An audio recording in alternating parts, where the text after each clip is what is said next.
अस्सलामुअलैकुम। मेरा नाम हकीम मुहम्मद अयूब।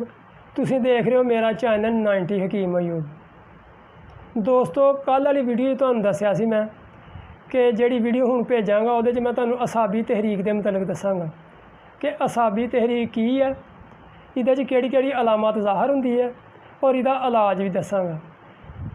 तो दोस्तों, हुण वीडियो शुरू करन तो पहलां अगर तुसीं मेरे चैनल ते नवें हो तो मेरा चैनल नूं सबसक्राइब करो तो दूसरे तक शेयर करो ताकि दूसरे का भी फ़ायदा हो सके।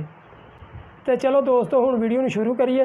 असाबी तहरीक असाब दे विच रतूबात दा वाफर मकदार च जमा हो जाना।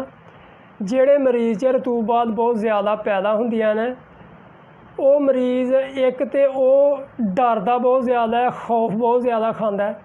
दूसरा ये है कि वह मैदा बहुत ज़्यादा कमज़ोर हुंदा है, वो पट्ठे बहुत ज़्यादा वीक हुंदे ने। उस महसूस करता है कि मेरे अंदर बहुत ज़्यादा कमज़ोरी आ गई है। लेकिन ये कमज़ोरी की जिहड़ी वजह है ये की है, ये है असाबी तहरीक। जो रतूबातां बहुत ज़्यादा जिसम च जमा हो जाए तो इंसान की जिहड़ी गर्मी है वो बिल्कुल ख़त्म हो जाती है। ਉਹਦੇ अंदर रतूबातां बहुत ज़्यादा पैदा हो जांदियां ने, जिहदी वजह नाल वो अपने आप नूं महसूस करता कि मैं बहुत ज़्यादा कमज़ोर हो गया। इस तहरीक के अंदर मरीज़ की मर्दाना कुव्वत ख़त्म हो जाती है। वो अपने आप नूं बहुत थकिया महसूस करता है, थकावट का तो बहुत ज़्यादा महसूस करता है। अगर वो आराम भी करता है लेकिन उसके बावजूद भी वो महसूस करता कि मैं बहुत ज़्यादा थकिया दा, उसका किसी भी काम नूं दिल नहीं करता। इस तहरीक के अंदर मरीज़ नूं भुख तो बिल्कुल नहीं लगती।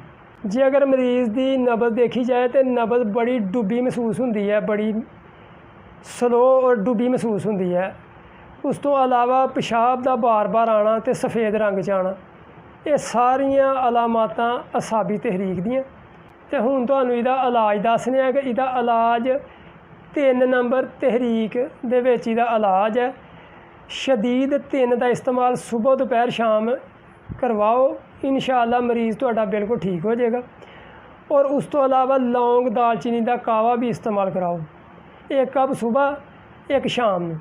इंशाअल्लाह 2-3 दिन च मरीज़ तुहाडा बिल्कुल ठीक हो जाएगा। तो दोस्तों, दवाई दे नाल तुहानूं कुछ चीज़ों का परहेज़ भी करना पैना, तो फिर ये तहरीक दूर हुंदी है।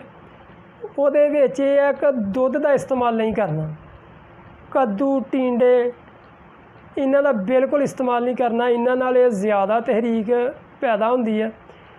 इस वास्ते तुसीं सिर्फ इस्तेमाल 3 नंबर गज़ावां करनियां ते 3 नंबर इलाज करना।